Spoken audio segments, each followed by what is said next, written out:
Hi, my name is Dr. Banga, and I'm a small animal veterinarian here in Texas. This is my clinic, small clinic named Harmony Pet Clinic, and I will give you a tour of this, and let's go ahead. Who's that? This is Colo Colo, or we call him Gordito. It's a clinic cat. He lives with us, and he came here for euthanasia actually, and somehow we saved him. We couldn't put him to sleep, and he has been with us for over a year. He loves to eat and petted, and he's very friendly. And very curious. And curious, yeah. Being a cat, yeah. So we have some food. This is the reception area, some beverages, and of course it's Halloween time, so staff loved decorating here. And here we have exam rooms. So they are mostly all same. We have 3 exam rooms. So this is one of the exam room where we bring patients, and this is more for dogs. We have one dedicated for cats. So this is where actual action happens. So we have our lab. Now it's closed while staff is gone. Most of stuff is shut down, but this is the lab and treatment area. This is the dental table, and behind you is the surgery room.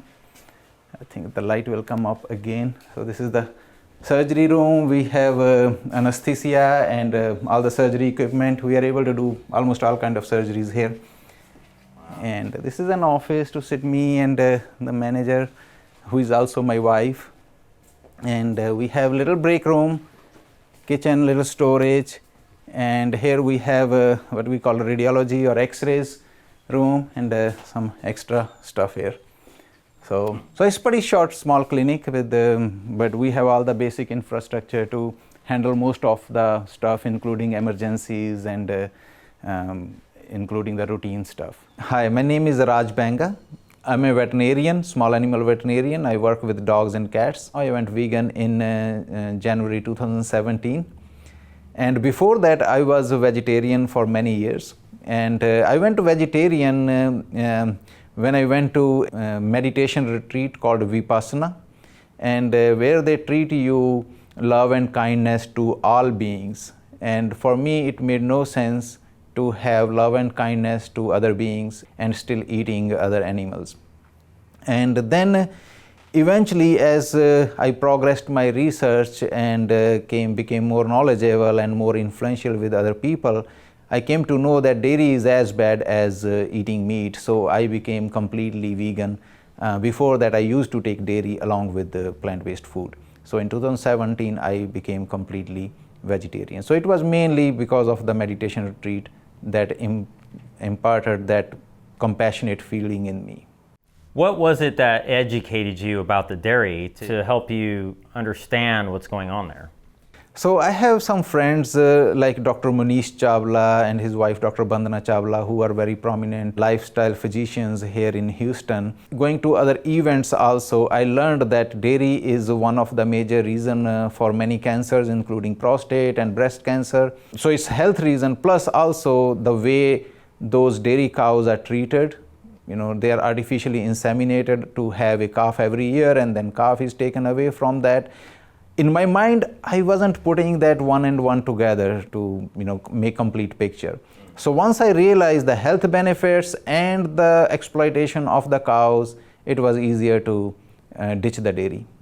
And did you notice any changes in your body physiologically or mentally or emotionally after giving up dairy? Definitely, yeah. It's a very positive feeling. And first thing,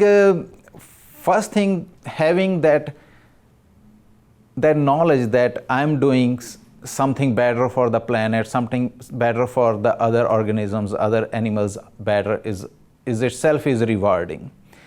And then secondly, the health benefit, I do feel more energetic. It's easier to maintain the weight, it's harder to gain the weight right now. And earlier I will gain weight on very short diet. Now I have, and I feel more energetic. I worked like 12 hours all day today, and I still feel, I feel fresh in my mind and my body. And I have less sickness compared to before that. I have more allergies. I had eczema problem on the skin and allergies with sneezing and sinus infection. The frequencies is way low now. I used to use steroid cream for my skin. I'm not using any steroid probably in 4 or 5 years. I haven't used any steroid cream for skin. Do you think it's important for other people to do this? I think it comes with awareness. When I used to eat meat, I didn't do it just for the sake of eating meat. I wasn't aware what is going on behind the industry. Once you are aware of that, and it's like flicking a switch, honestly, for me. It was like a light bulb going on that, wow, this is what we are creating behind us when we are eating just for our taste buds. So I think having that awareness is more important. And once you are aware of all these things, then you make the conscious choice. And I feel, yeah, it is important. That's why I did it. But also having that awareness behind you, the consciousness behind your action is important too. Some people, they can't understand how somebody could be a veterinarian and still eat animals. How do you feel about that? Yeah, I totally agree with you. But again, as a society, we are so imbibed into eating meat as a main source of protein, and we see some animals as food, and we love dogs and cats. I think it's all brainwashing for me. For me, I'm compassionate to all animals, including if we have any insect here on the floor, we prefer leaving it out in the trees rather than killing it. So we have what we call bug catcher. So you grab it, and our staff is trained for that. Even if they are not, some of them are not vegan, they still do it, because they're trained that way. Now, is it hard to be consistent when it comes to feeding your cat? Yeah, cats are what we call obligatory carnivores. That means they need meat. If we don't feed meat, their health can go down. And there have been studies, like some people have tried making their cats vegan, and they will lose weight and cannot maintain the muscle mass. For me, yeah, that's one of the family member that is not vegan is my cat. Yeah. Some people would like to be able to feed their cat plant-based. Is there any science yet out there supporting whether or not that's...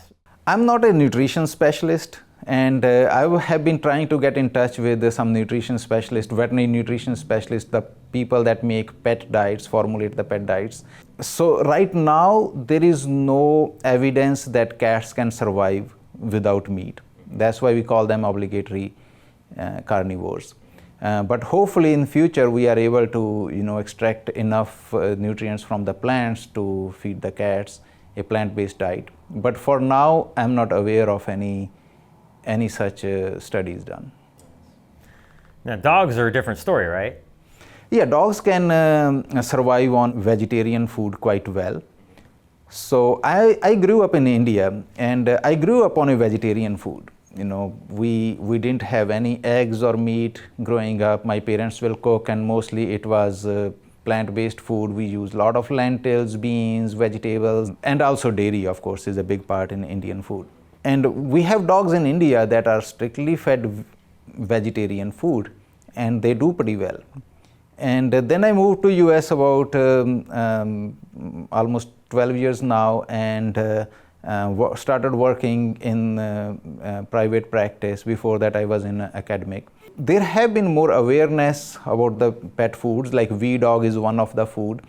We do put pets on dogs on vegetarian food for skin allergies. Many dogs do better with allergies on vegetarian food than on the food with meat in it. And many times it's because of the skin issues or digestive issues. And there are many companies that make vegetarian food that are not making vegan food, but there are vegetarian options available. Now, when you're saying vegetarian, do you always specifically mean vegetarian and not necessarily vegan? Yes, some are vegetarian, but dogs can do very good on the vegan food also. Have you heard of Bramble? Bramble? Yeah, Bramble is one of the iconic dogs that lived to be very old, like in the mid-20s, that's for good humans. age for a dog. Yeah. One of the oldest dogs, and totally vegan or plant-based. Some people argue it's not vegan because they're not making a choice, right? So plant-based. Do you feel like that it would be healthier maybe to raise your dog on a plant-based diet? I think it may be healthier. There is enough evidence for people to be that they are healthier, they live a healthier lifestyle on the vegan food. But for dogs, again, there is not enough research yet. And also, I feel it's hard to have a dog on vegan food if dog's owner is not on the vegan food. So it's a very small percentage of people who will be willing to try their pet on vegan food. Like in the US, I think it's 1% or 2% population is vegan. So out of that, how many have dogs and how many will be willing to try? And then second is research trials. And research trials mostly they follow the money. If they can make good money about that food, they will try. And mostly it will be that 1%, 2% people that will try. Though I will say many times, because I have been practicing, many times I hear clients that they feed their dogs better than what they eat. And that's true. And people take very good care of their pets. They love them probably more than themselves. And they feed them organic, pure, whatever the best they can feed. And so yeah, if there is enough evidence that pets will live longer, I think people will make switch. Do you think the pet foods like VDog and natural, what's the other one, Natural Earth or something? There's some other products. Yes, there's few brands there out there. So do you think these packaged dog foods are as healthy as maybe whole plant food? I am not familiar with the complete ingredient of those foods, but I think as long as they are balanced, they will be healthy. Balanced means they provide all the necessary nutrients for their pets. What plant foods are best to consider feeding your dog, and which ones should we avoid? Oh, you mean not the commercially made? Yeah, like lentils and rice. I think most of the home cooked food we can feed, but there are certain ingredients that are toxic for dogs. Like grapes are toxic, avocado are toxic, garlic and onions are toxic that are used mostly in people's cooking. Did you say avocado? Avocados can be toxic, wow. yeah. Okay. But these are the common things that are toxic that commonly we eat with the plant-based food. Chocolate, right? Yeah, chocolate, but that's not like considered food. That's like a snack. Yeah. So as long as we can avoid those foods, and then also may need to supplement with vitamins and minerals, just like we need to take B12 and some other supplements. I think it will be healthy food. How does a cat differ from a dog, and what makes them a true carnivore or an obligate carnivore? I think it's the way food is metabolized. The anatomy is not, structurally they are very, very similar. But the way they differ is at the level of molecular level, the chemical reaction level. Like they both have two eyes, one tongue, teeth, intestine, stomach, digestion is pretty much same, and then intestine, but it's the way these foods are metabolized, that's what the difference is. So that's why cats need certain amino acids more than the dogs. Dogs can manufacture them. As far as like dogs and cats getting certain chronic illnesses like cancer and stuff like that, what do you think's going on there? Yes, so there are many factors, and genetics is considered one. Certain breeds are more predisposed to certain diseases. Like cancer, we see a lot in boxers, labs, golden retriever. Certain dogs have more skin problems, like bulldogs. We see a lot of skin problems. Definitely, there is some genetic factor going on there. That's why certain breeds are more predisposed. We have seen dogs living as long as 18, 19-year-old here. But at the same time, definitely environment has big impact. It's not just food, but in general environment. And of course, food is one of the big factor, because food is what our pets are made up of. That's what goes into the body and manufacture them. Yeah, I think the food does play a big role in the diseases. Which foods?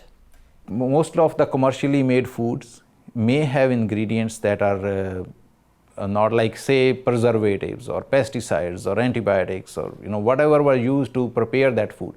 Or any kind of meat in there, like how those animals were raised, what they had in them. So all that impact naturally the further person or pet in the food chain. Do you think that being a veterinarian played a big part in you wanting to be a vegan?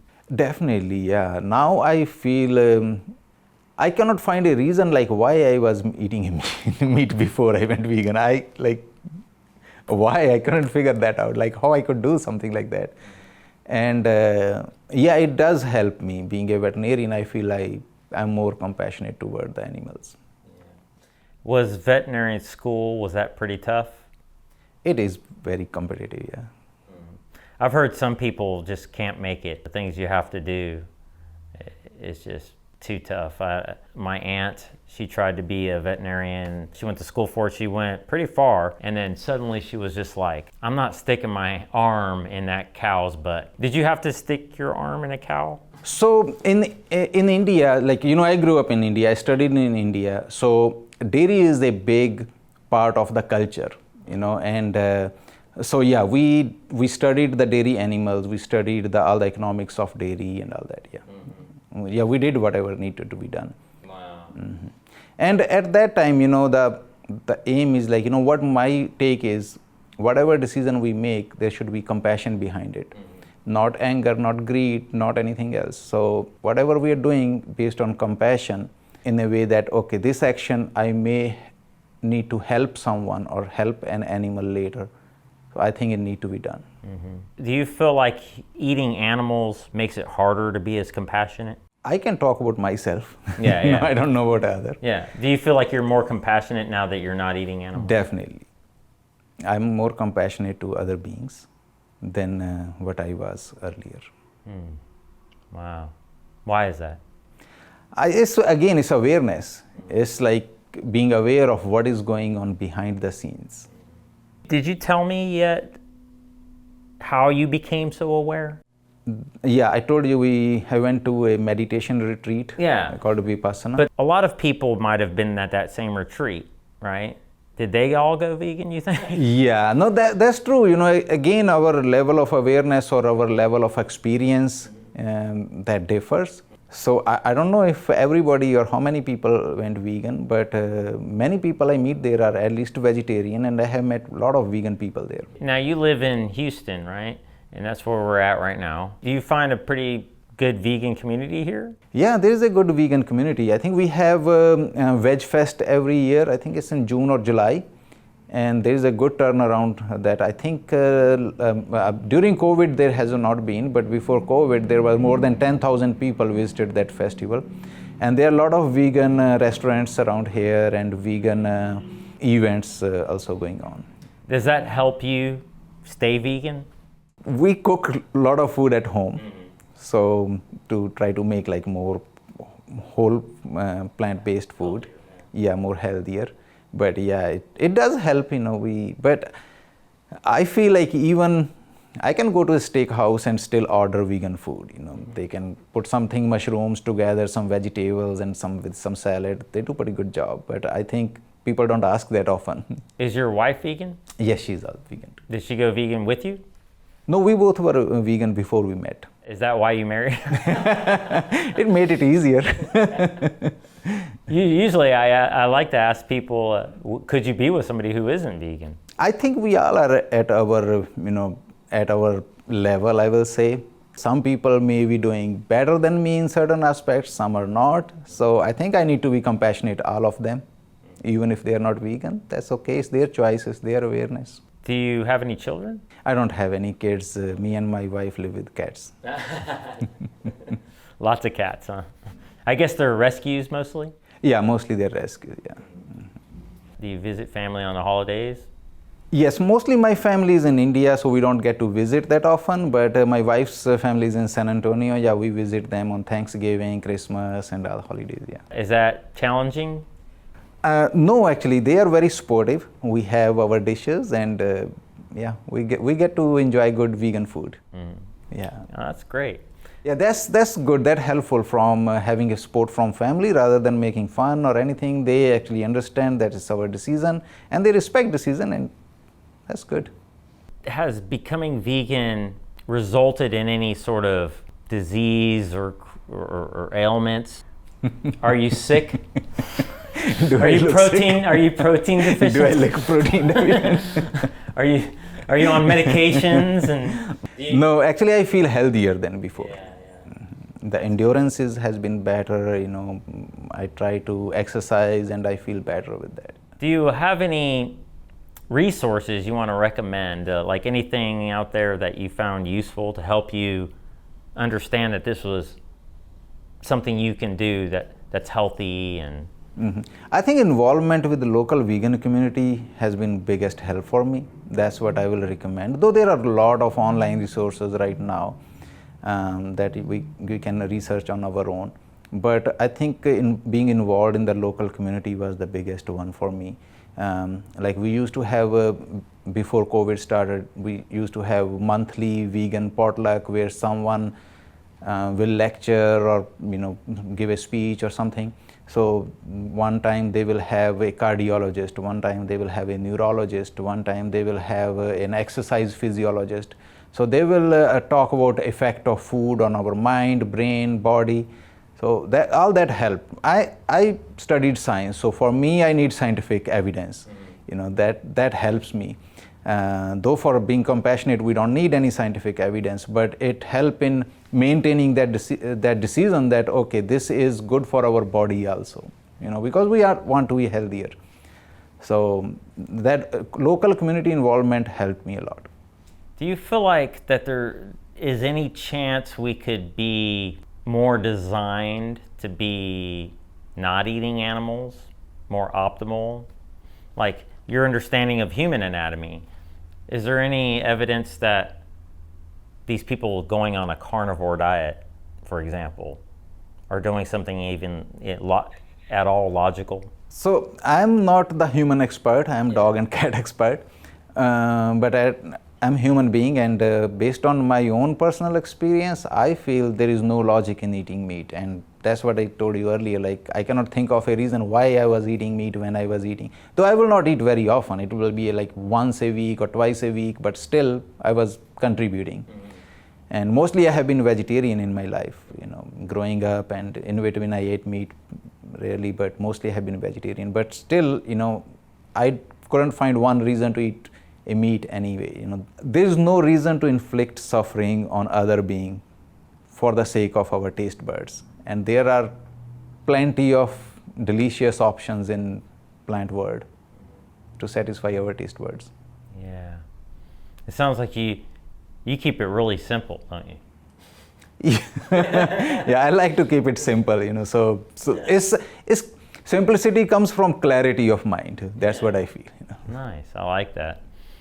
Yeah, because I get a little worried though, because there's people out there pushing this carnivore movement, and there's people that are gullible enough to just go with that, and maybe they just want to hear good news about their bad habits. I don't know. That's part of why I'm doing this, is to help people know that people like you are doing just fine. It's nice to hear your compassion and your simplicity and ethics and your consistency. It's a beautiful thing, and I appreciate your time. Thank you, Jeff. Do you have any quotes you want to share? I like the life of awareness. Any action we do with the utmost awareness, and based on that you can all your actions will be simplified.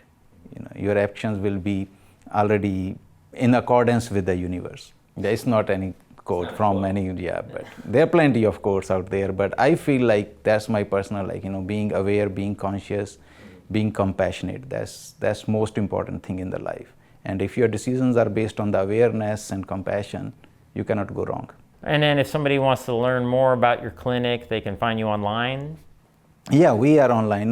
Name is Harmony Pet Clinic, because we picked Harmony name because we wanted to have harmony within ourselves and outside. And also disease happens when there is no harmony in between the organs or chemicals or whatever is going in the body. So that's why we named Harmony, because when you are in harmony, there is no disease. So we can be found on harmonypetclinic.com, and I write a blog, try to post once a month, and you can follow it.